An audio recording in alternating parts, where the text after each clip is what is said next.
There is more than one game that a brand can play. There are certain things that you should consider doing and certain things that are just a no-go. See, I've seen it time and time again where brands are making like a healthy net profit, but they have like little to no cash flow. They're basically selling the wrong stuff. Know your game and apply the playbook tactics that are available to you. Half a year, episode 26, baby. We made it. It's actually kind of crazy. It doesn't feel like that long to me. Does it feel like that long to you? It's been a speedy year, man. It's gone by super quick. We're gonna blink. It's gonna be a whole year. I actually might be in Austin around the time it's the full first year. So that could get crazy. That could get crazy. Dude, we have to rent a studio and do it in person. Yeah, Ecommerce Roundtable Austin, I think is like. Oh yeah. Yeah, I saw that. I did actually see that on LinkedIn the other day. I was like, I definitely have to go to that.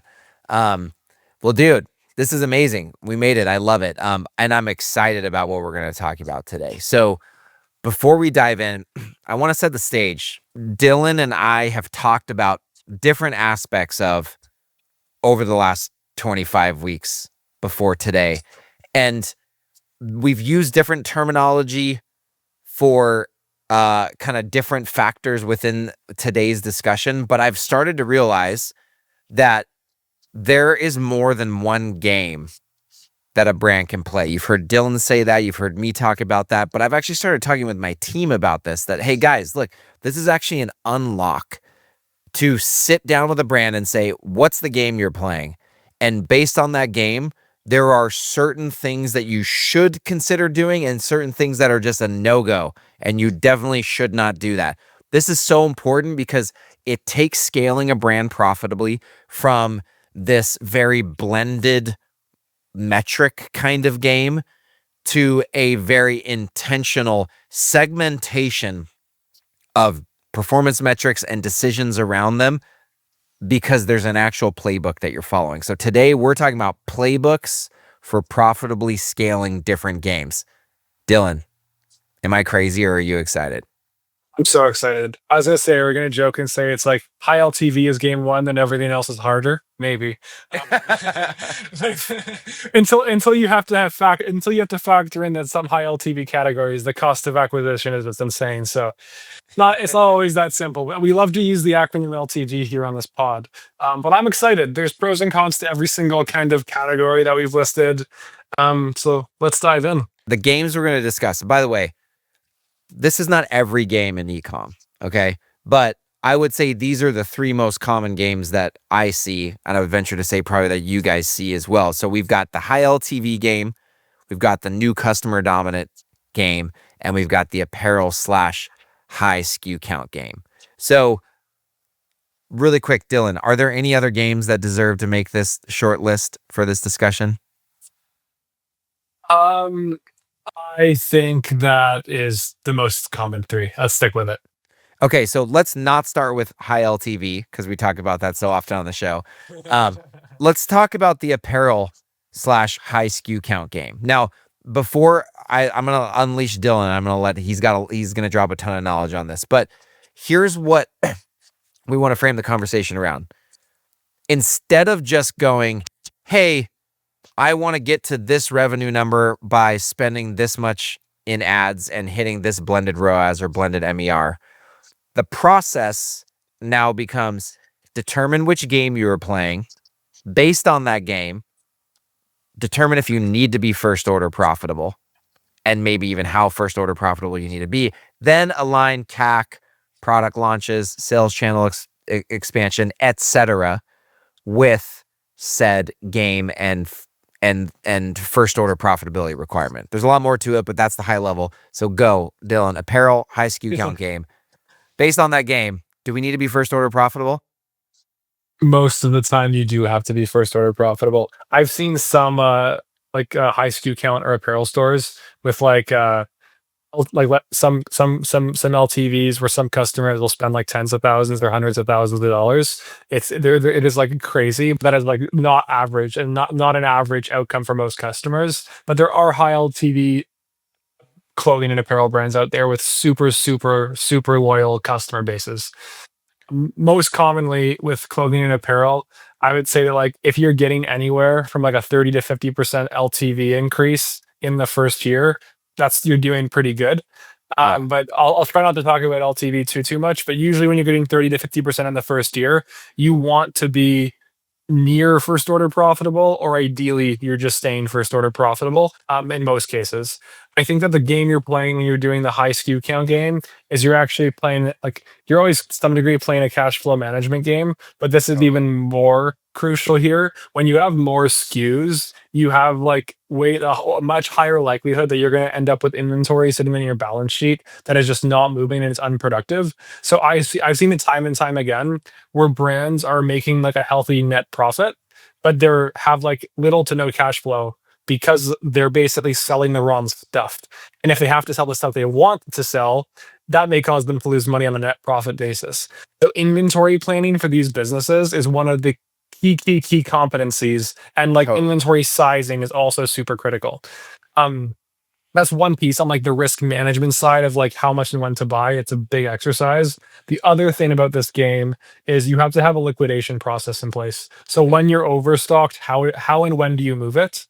How do you deal with broken sizes? This high SKU count's one thing, but apparel's another. If you have like extra small, small, all the way through XXL, maybe you have different colors. Like once you start sending people to a page and all you have in stock is extra small and XXL, the most common sizes, which for many brands is going to be medium and large, all of a sudden, well, the conversion rate to that site sucks. So how do you merchandise your site to effectively move that inventory and maximize your cash flow and improve your cash position? So to me, high SKU count stores are really and truly like sometimes they're low LTV, sometimes they're actually relatively high LTV. Most frequently, they're kind of like average, like decent, not great.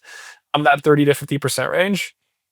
But the real game you're playing is inventory planning and cash flow planning is like the biggest risk I see. Totally, totally. Um, so we actually have a mutual client that actually you and I work on that is an apparel brand, and we are roughly operating at break even on new customers from a contribution margin standpoint, and then all the contribution margin every single month is coming from returning customers. So I know the answer to this because we've talked about it, but like why break even, right? For that particular brand versus, or like, I guess let's put it this way. What about an apparel brand would allow them to, would cause you to say, hey, let's go with the break even on new customers and this is the absolute contribution margin dollar basis in a given month, right?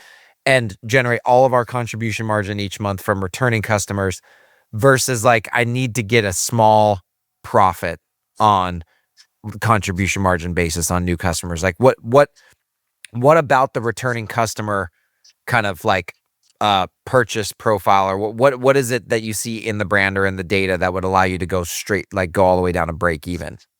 Yeah, so you're kind of always dealing with like a variety of metrics. So, for example, let's say to your point, John, like, I want to make more money. Let's say for any clothing and apparel brand or any brand running around break even, like on acquisition, if you want to make more money, you can cut spend. Usually, when you spend less, you get more efficient. But to get 10% more efficient, you may have to cut spend 50%. Mm. And in that situation, if you run that scenario over the next X number of months, which one produces more contribution margin dollars? Because the reality is there are return customers who come back in the subsequent months, and those return customers yield contribution margin. So, am I better off breaking even on, I don't know, 1,000 new customers today, or am I better to make 5% margin on 500 customers today? You're actually, in many cases, depending on the LTV, better off with break even for more volume in the long term. So there's that comes into play. That's even more extreme for a lot of brands. Like right now, we're filming this at the end of September. Oftentimes, like August, September, and sometimes October cohorts as well have great 30, 60, 90-day LTVs in the lead up to BFCM. So a lot of brands that we work with, when we're talking to them, it's like, hey, are you like we often run on some sort of a profit percentage and or dollar value target, and we may come to them and say, hey, are you willing to run this a little bit lower this month or on a percentage basis, because we think you can drive way more dollars due to the expected outsized LTV performance in going into Q4. Another example is like on the flip side of that, oftentimes May is a pretty bad month for cohort retention unless you have a summer seasonal brand. A lot of brands don't do great in terms of their best months of the year in like June and July. So if you acquire a bunch of customers in May, that payoff may not be as high. So it's kind of a never-ending kind of balance of first order efficiency versus uh, optimizing just for profit on the quarter or the month or the year. But by and large, the reason why is because spend and efficiency is not like a parallel linear relationship. They sometimes will break, and to get more efficiency on a percentage basis, you may lose a lot of volume that then does not justify the loss in volume. For sure. A couple other things that I see in this game. One, going back to the inventory management piece that you're talking about, like there's clearly two sides of that coin, right? One side is I've seen apparel brands playing this game fail to get new designs, like new SKUs launched on time.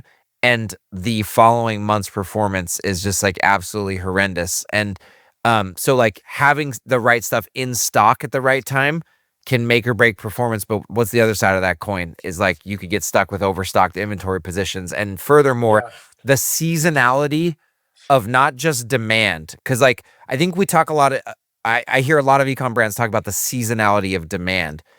Apparel brands have another seasonality, which is they may have strong demand in several months, but the seasonality of like a particular SKU.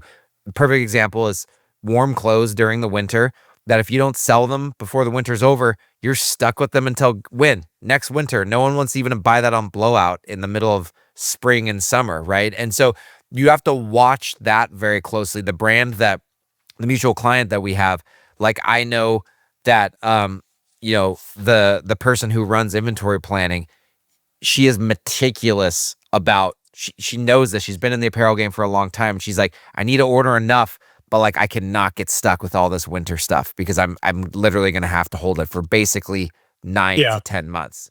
It's also one thing if the one benefit of clothing is sometimes it's cheap. So when you get it raw and you can do air. So I like having a wide array of product. But then for stuff that's truly new or very different, making like very low order quantities because I don't want to get stuck with unproductive inventory. But I want to be able to kind of test all these things to see if there's like some interest. And then if there is interest, then I'm more willing to basically go heavier. But the key thing is like lead times. It's like if you have a seasonal product and it comes in a month, but in 6 weeks you're going to basically be out of season. Yeah. Well, is it worth it? I think that like cash flow, you're always kind of balancing profit as a target and cash flow as a target. And I think that no matter how you balance them, a high SKU count stores, cash flow is a bigger percentage than it usually is as a target. Because even with other financing methods, like it can get really messy really fast. I've seen like some terrible, like the worst overstocks I've ever seen have mostly been apparel brands. So it's something you want to be cautious about. Okay, so here's a trap in this game. I want to camp on this for a second because I just think this is so important. It's generally easy to get a brand to understand the difference between the high LTV game and the new customer dominant game, because it's easy for me to explain that there just is like negligible LTV, right, for a new customer dominant brand that's selling like a durable good that someone buys once and never again. That's just like so easy to tell. The trap I see with apparel is it's actually a high repeat purchase brand, right? But not over a short enough time horizon to play the high LTV game. So that's the trick. So it's a trick because I've heard LTV brand operators go, but we have killer repeat purchase and we have killer LTV. And I'm like, but over what time horizon? So like, I want to camp on this for a second because this is, and then we'll go to high LTV right after this because I think it sets the stage well for it. Let's say you have strong LTV over 12 months versus strong LTV over 3 months, right? Why does that difference matter? Because to me, apparel brands tend to be that strong 12 plus month LTV situation, supplements maybe the strong 3-month LTV. Why does that matter in terms of the game you're playing on the new customer profitability side of things? So if you have a really high 12-month LTV, it may not change that much. Like I've seen some clothing brands where the drop off in value from what like over time it tends to go down, but I've seen some like pretty impressive month 13 through 24 LTVs in clothing too. And it just comes down to payback. Like when you model out your future expectations in terms of what you think is going to happen between first returning customers over time, if you're waiting a very long time to get that payback, you can't really afford to go negative on acquisition. Whereas a lot of brands with really high LTV also can go negative on acquisition. I also think there's one key thing about LTV when it comes to clothing and apparel that you have to be a little bit more cautious of. That I think you kind of de-risk yourself a little bit if you're at least on break even or near break even on acquisition, is when you're like a consumer packaged good like food company.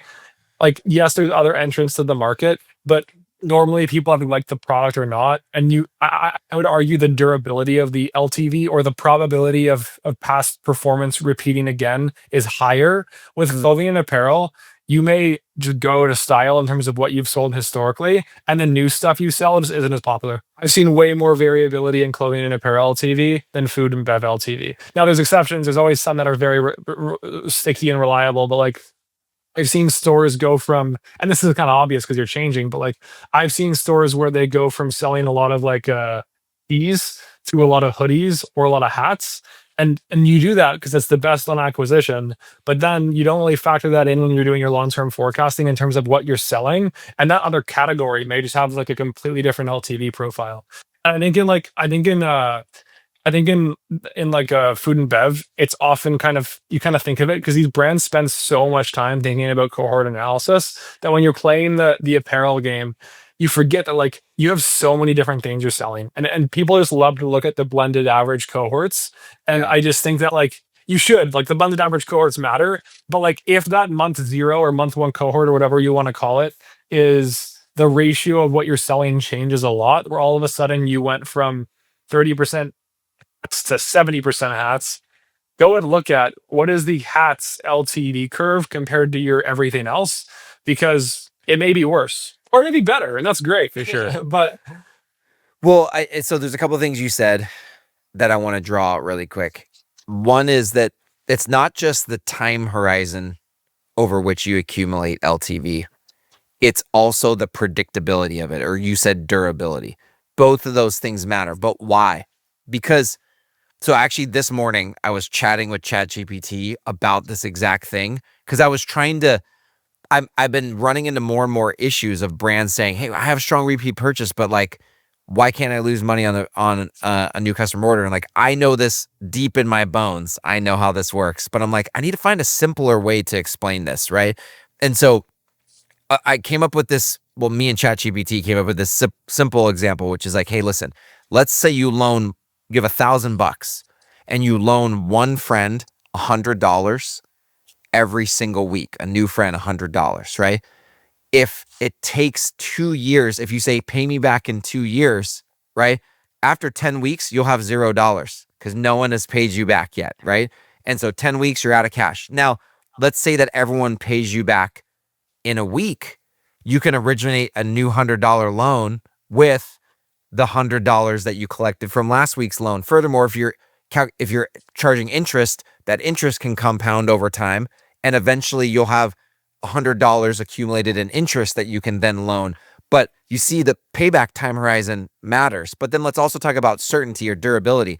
Let's say everyone pays you back on time every single week versus now all of a sudden the economy's bad, people don't have enough money, and every other person is paying you back on time. And the people that aren't paying you back on time, it's uncertain when they're going to pay you back. Now all of a sudden you see the dilemma. I'm like, can I originate another loan? It's the same way when you lose money on a new customer, you're loaning yourself money that you're hoping will get paid back fast enough with a high degree of certainty that it's actually going to happen, such that you're willing to take the risk to loan yourself that money. So based on that game, can you be first order unprofitable?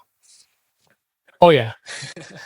Yeah, I think that like again, this just comes down to having a proper strategy in place for how you do your forecasting. But when it comes to high LTV, basically in our experience, the main levers you're trying to optimize is one of the best trades a lot of brands can make if they haven't thought about it is look at your LTVs for subscribe and save customers versus non-subscribe and save customers. Let's say organically with your current setup, you're getting 10% of customers on subscribe and save. If you adjust your funnel and your offer strategy, you might say, hey, I'm going to add 5 or 10 bucks to my CAC, but I'm going to take my subscribe and save take rate from 10% to 60% or something. And usually when you run the analysis on that, that trade is just ridiculously positive. So that's one thing we see a lot with high LTV brands is like, if you're high LTV, but you haven't even tried that hard to optimize your offer so that you get more subscriptions, sometimes it's worth taking a trade where you lose more money acquiring a customer, but you get way more to opt into subscribe and save. Now you have to measure that and validate that over time, but that's often the game. The game is like, how do you get more on subscribe and save? And then the other thing is that you often want to think more about going for low AOV orders on initial orders. So a lot of the times for high LTV products, they're high LTV because people need them again and again, and they buy them again and again because they like them. And the issue is the higher the AOV on the first order, you're basically asking more of people to commit, and sometimes you're getting them to buy more when they commit.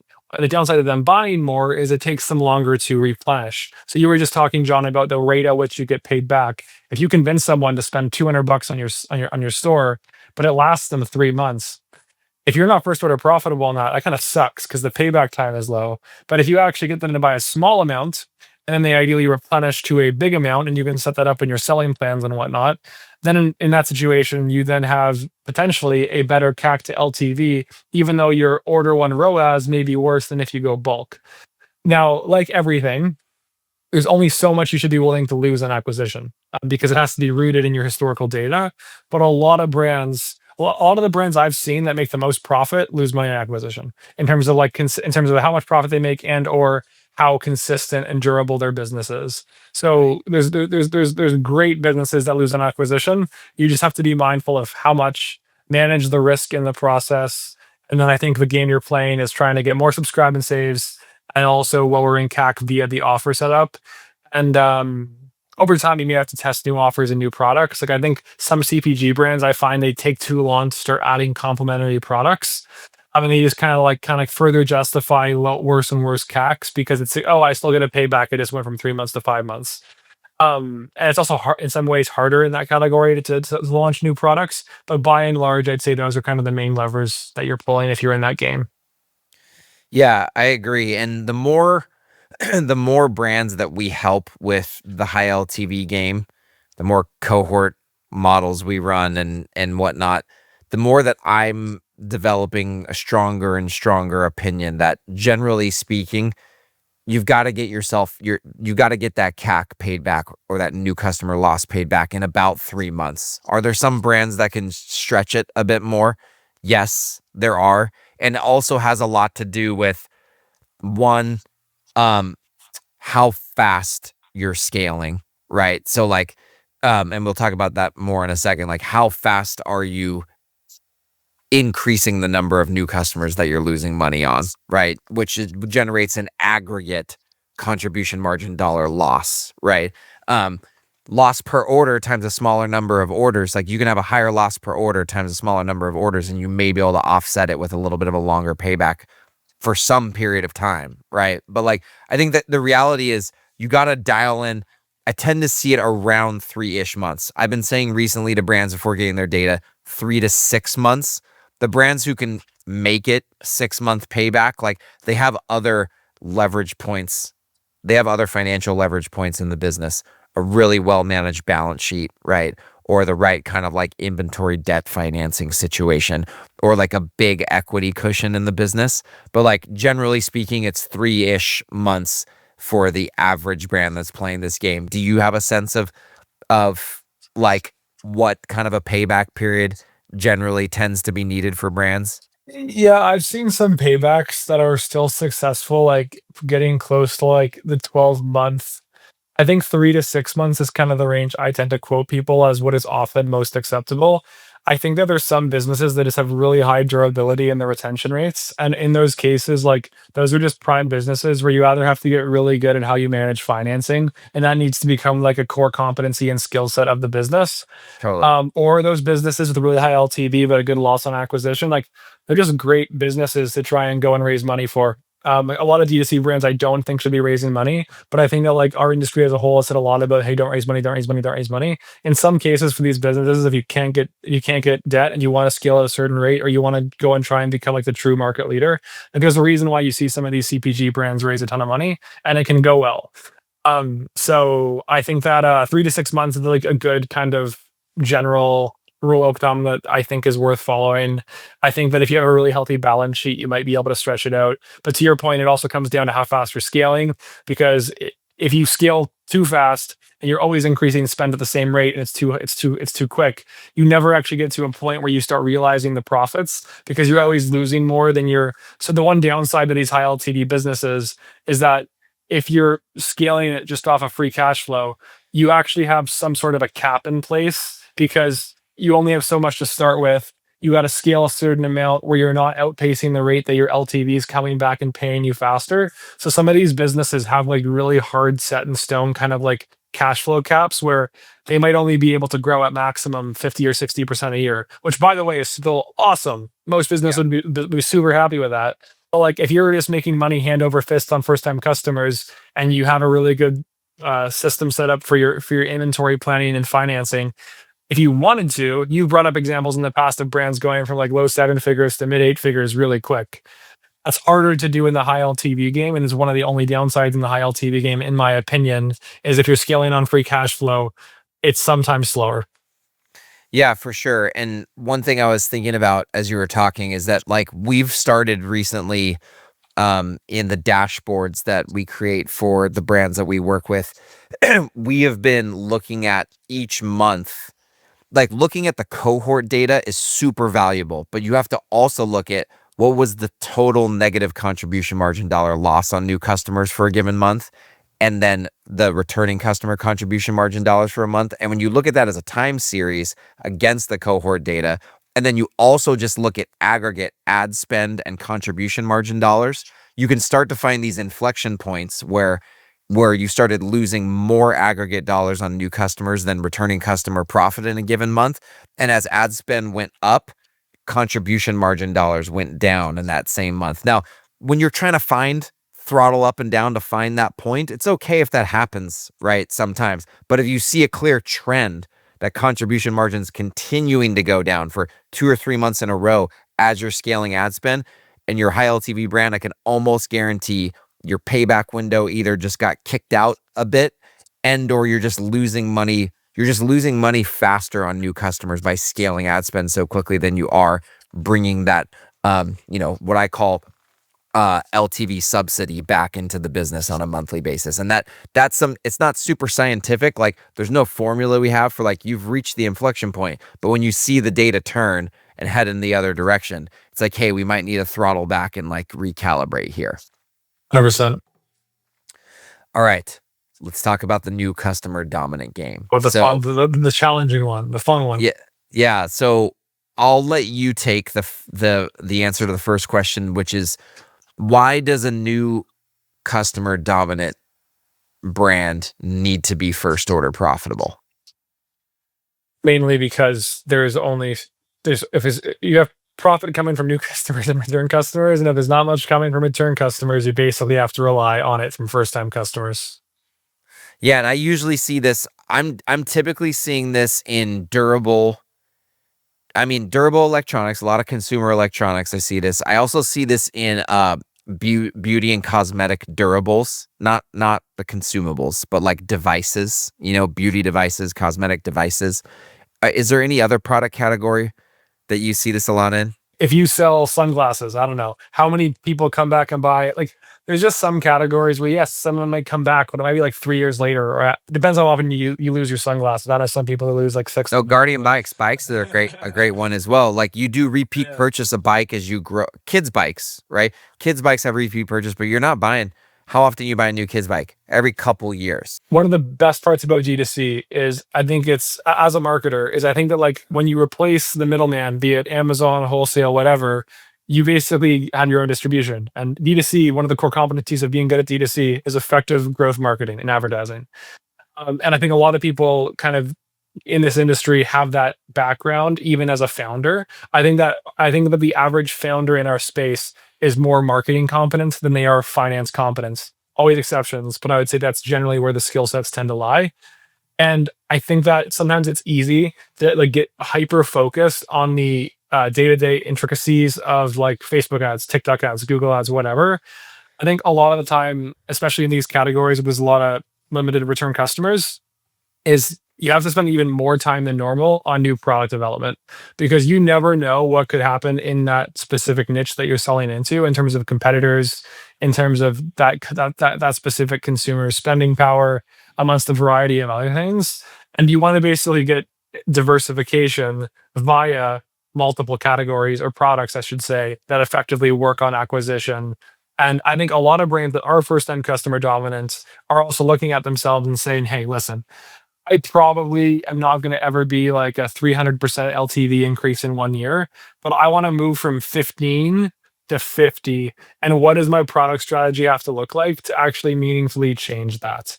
So I think that like I'm not trying to take it back to LTV every single time, but I think step one is just get diversification on acquisition, even if they are all one-time buys. And then I think a lot of brands think long term about how do I get a little bit more LTV in the business? Because LTV gives you time. What sucks is that you have no more than one acquisition products, and all of a sudden your only channel is D2C, and for some reason you're losing money on every single order on ads. Like, what do you do? That is really tough. If you have 3 or 4, chances are, if one of them kind of has a problem, maybe the other 2 or 3 are still doing well. And then when you expand that even more, LTV gives you time in that if you're losing an acquisition, you can pull back and ride out that return customer revenue. So you have time to change it and you're still getting cash flow. If you're losing money on acquisition and it's your only it's your primary cash flow, that's a slippery slope and a very dangerous spiral. And it's a situation a lot of brands find themselves in when they're sub 5 million, because usually one core offer gets you to 5 million. But once you're in mid 7 figures, you have to start thinking, in my opinion, about diversifying those acquisition offers. What do you think on that, John? So this is sort of an aside, but I want to come back to the new customer dominant game. I have been starting to tell prospects, like, hold on a second. I just want you to understand something. Like, I came across an apparel brand the other day, did their CFO audit, and I found that they were losing money on new customers at an increasing rate month over month over several months. And I was like, hey, man, and I had looked at their cohort data. I didn't need to, but I like based on what they sold, but I was like, wanted to corroborate it with their LTV data. And I'm like, no meaningful 3 to 6 month LTV. Right. And I was like, hey man, you can't be losing money on new customers like this. And he was like, why? And, again, I intuitively know this, but I kind of got caught off guard. Like, how can I explain this in a way? Like, this guy's a smart guy. He knows his product category, but he doesn't really get these like economic measurement of new versus returning customers. And I was thinking to myself, I was like, hey, look, hold on, man. This is a takeaway that I want everyone to have. Like, technical math aside, you can't apply one of these games to all other games. Like the playbook for the high LTV game, which generally speaking is lose money on new customers, make it back later, right? You cannot mathematically grow a business profitably and sustainably by applying that playbook to the new customer dominant game. And you likely can't do it on the apparel high SKU count game either. And if there's one thing you take away from this episode, it's like, know your game and apply the playbook tactics that are available to you. Where I see so many brands get tripped up to your point, Dylan, that you just mentioned is like, no, I can lose money on new customers in my new customer dominant, game, my durable goods game, because I'm going to figure out how to make it back later. And no, you're not. Like, and I'm not trying to be mean. I'm just saying there's a different game to manage your CAC and scale profitably. And that's okay, right? But going back to the new customer dominant game, here's what I've seen work. Sales channel expansion, intellectual property, and you already mentioned new product launches. But Guardian Bikes, durable good, no meaningful 3 to 6 month LTV, 9-figure brand, D2C only, intellectual property, patents, secret sauce, bicycle brake, prevents you from flipping over the handlebars. No one else can use it. It's an ingenious design that's really hard. Amazon tried to get around our patents and couldn't figure it out. It's just an ingenious piece of intellectual property. So you can play that game with IP. If you don't have IP, you may need to think about sales channel expansion. We work with a very successful $30 million brand, super profitable. They started on Shopify, went to Amazon, and now they're busting into Target nationally. And they're going to probably go from 30 to 100 million pretty quickly here.